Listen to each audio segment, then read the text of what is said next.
동무가 가장 나를 흥분시켰을 때조차도 나에겐 언제나 어딘지 모르게 뒤틀린 데가 있어 보였다.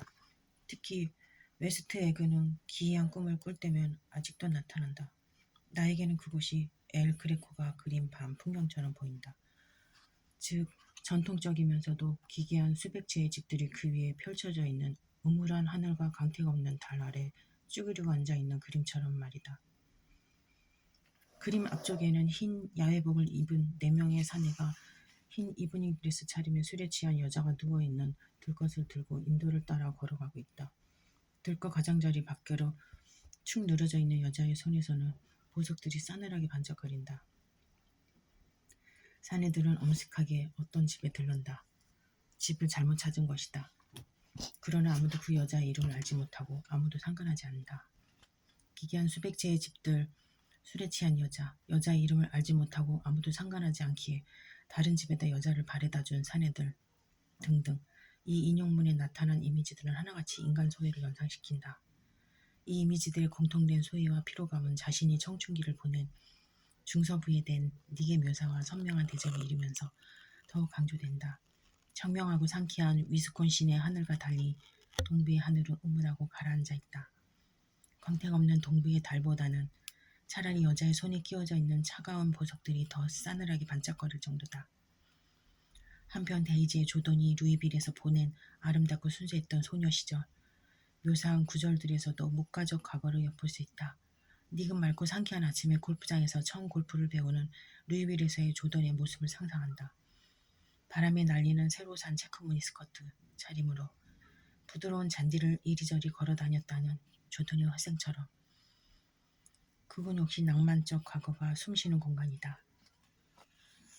조던은 당시의 데이지를 다음과 같이 기억한다. 데이지는 젊은 아가씨 중에서 가장 인기가 있었지요. 그녀는 흰 옷을 입고 흰색의 소형 로스터스터를 몰고 다녔어요. 데이지의 집에는 하루 종일 전화벨이 울려댔죠. 캠프 테일러에서 온 흥분한 젊은 장교들이 그날 밤 단 1시간이라도 그녀를 독차지하라고 야단법석을 떨었거든요. 그것은 적십자사로 붕대를 만들러 가는 어린 소녀들의 생기로 가득한 데이지자 세계이자 제2 개츠비라는 장교가 젊은 아가씨라면 누구나 받고 싶을 만한 그런 시선으로 줄곧 그의 데이지를 쳐다보는 세계에 있다. 맑고 상쾌한 아침, 부드러운 잔디, 새로 산 체크무늬 스커트, 흰옷, 흰색의 소형 로드스터, 하루 종일 울려대는 전화벨, 젊고 잘생긴 장교 등이 한데 존재하는 그곳은 순결한 낭만이 넘치는 세계인 것이다. 젊은 제2 개츠비 역시 그곳의 매력에서 빠져나올 수 없었다. 데이지의 집 주위에는 농익은 심부름이 있었다. 2층에는 어떤 침실보다 아름답고 시원한 침실이 있을 것만 같았고 복도마다 대단하고 즐거운 일들이 일어나고 있을 것만 같았으며 라벤더 속에 소중하게 보관해 놓은 곰팡내 나는 로맨스 말고 금년에 출시된 최신형 번쩍거리는 자동차 냄새를 풍기는 신선하고 생기 넘치는 로맨스가 있을 것만 같았고 시들지 않는 꽃들이 춤을 추고 있을 것만 같았다. 이와 같은 낭만적 분위기에 걸맞은 행동은 오직 목가적 과거 안에서만 가능하다. 개츠비가 마치 성매를 쫓았던 것처럼 데이지에게 자신의 전부를 바치는 것과 같은 행동 말이다.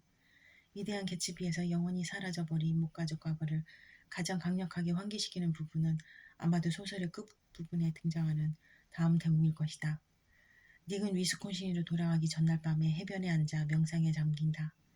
나는 서서히 옛날 네덜란드 선원들의 눈에 한때 꽃처럼 찬란히 떠올랐던 이 옛 섬이 어떤 곳이었는지 깨닫게 되었다. 바로 이 섬이야말로 흰색의 싱그러운 초록빛 가슴이었던 것이다. 이 섬에서 사라진 나무들, 개츠비의 저택에 길을 내준 나무들을 한때 인간의 모든 꿈 중 마지막이자 가장 컸던 꿈에 소곤거리며 유혹했던 것이다. 덧없이 흘러가 버리는 매혹적인 한순간 인간의 이 대륙을 바라보며 숨을 죽였음에 틀림없었다. 어쩔 수 없이 이해할 수도 없고 원치도 않는 심미적 명상에 빠진 채 역사상 마지막으로 경이로움에 대한 그의 능력과 맞먹는 그 무엇과 대면하면서 말이다. 이 인용문에 따르면 위대한 개츠비에 나타난 모든 종류의 상실들, 현대 미국에서의 가치 상실, 사람들의 순수성과 활력 상실, 꿈을 이루지 못한 개츠비의 죽음 등은 어떤 세계적 역사적 차원의 중요성을 갖는 하나의 상실과 연관되어 있다. 자연 그대로의 순수한 모습을 간직하고 있던 미 대륙이 더 많은 식민지와 더 거대한 부를 탐한 유럽인들로 말미암아 개발되고 오염되며 파괴된 데서 비롯된 근원적인 상실이 바로 그것이다. 위대한 개츠비가 1920년대 미국을 그린 한 편의 암울한 초상화라는 사실은 분명하다. 그러나 이 소설에서 당대의 문화의 타락상을 드러내려는 시도는 그 시도가 근거로 삼고 있는 이양 대립에 대해 오히려 텍스트 자체가 양가적인 태도를 보임에 따라 결과적으로 힘을 잃게 된다. 앞에서 본 것처럼 위대한 개츠비는 이제는 사라지고 없는 미국의 순수한 모습을 과거의 젊음 및 활력과 결부시켰는데 이는 서부에 대한 묘사에서 더욱 두드러진다. 반대로 미국의 타락상은 이 소설의 현재 배경 및 동부와 결부되어 있다. 미국의 가치를 떨어뜨리는 이기심과 천박함을 닉이 처음으로 실감하는 곳이 바로 동부인 것이다. 위대한 개츠비에 대한 해체 비평은 과거, 현재, 순수, 퇴폐, 서부, 동부와 같은 대립상의 불안정성을 검토하는 것으로 시작된다. 즉, 우리가 할 일은 이러한 이양 대립에 근거한 이데올로기적 기획을 이 소설이 어떻게 해체하는지를 주의 깊게 살펴보는 것이다. 위대한 개츠비는 현대 미국의 정신적 공허를 강화하고자 과거를 목가적으로 묘사하지만 이는 거꾸로 과거와 현대의 대립을 불안정하게 만드는 결과를 초래한다.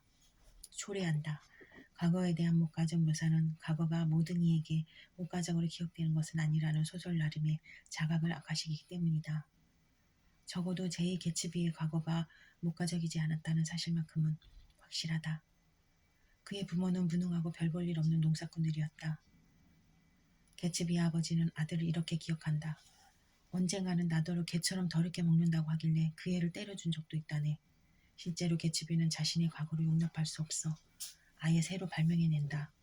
그는 집을 나선 뒤 제임스 지미 개츠라는 본명을 버린다. 그는 17살의 청년이 그럴 법한 제2 개츠비라는 인물을 만들어내나온 그 모습에 끝까지 충실했던 것이다. 그리고 물푼의 젊은 중이로서 그는 자신이 그녀 데이지와 같은 사회계층에 속하는 인물인 것처럼 믿도록 만들었다. 개츠비는 닉에게 가족들이 모두 죽는 바람에 거액의 유산을 상속받게 됐지요. 그 뒤 전 젊은 왕자처럼 유럽의 수도에 살면서 보석, 주로 루비를 수집하고 사파리 사냥을 하고 그림도 좀 그리면서 살았지요. 라고 들려대기도 한다. 개츠비는 과거를 반복할 것이라는 단호한 결심을 들려주지만 이상의 맥락에서 보건대 그는 반대로 이미 오래전에 과거에서 벗어나겠다고 결심한 셈이다. 개츠비가 반복하고픈 과거란 데이지를 처음 만나던 순간이었다. 그 만남은 자신이 새로이 꾸며낸 과거를 토대로 이루어질 수 있었던 것이다. 그러므로 개츠비는 낭만적 과거에 대한 이 소설의 태도를 구체화하는 인물이지만 그에게 낭만적 과거란 실제로는 거짓말 투성이에 지나지 않았다.